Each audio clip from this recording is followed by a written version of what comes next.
এক একটা যুদ্ধ চলে দীর্ঘদিন ধরে, কিন্তু আপনাদেরকে একটা ছোট্ট যুদ্ধের কথা বলি, যে যুদ্ধটা ছোট যুদ্ধ হওয়ার জন্যই রীতিমতন রেকর্ড করেছে। প্রায় ৩৮ মিনিট চলেছিল এই যুদ্ধ।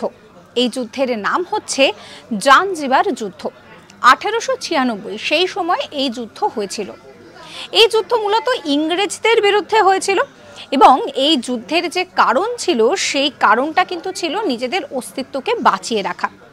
যে সময়ের কথা বলছি সেই সময় এই যুদ্ধ হয়েছিল আফ্রিকায় সেই সময় দাঁড়িয়ে শাসনতন্ত্র খুব একটা মজবুত ছিল না।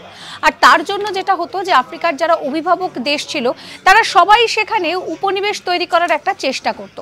সেইখান থেকেই বাঁচার জন্য তৎকালীন সময়ে যিনি শাসনভার সামলাচ্ছিলেন তিনি কিন্তু এই যুদ্ধের ঘোষণা করেন এবং এই যুদ্ধ মাত্র ৩৮ মিনিট হয়েছিল। সাবস্ক্রাইব করবেন আজ তাক বাংলার ইউটিউব চ্যানেলকে।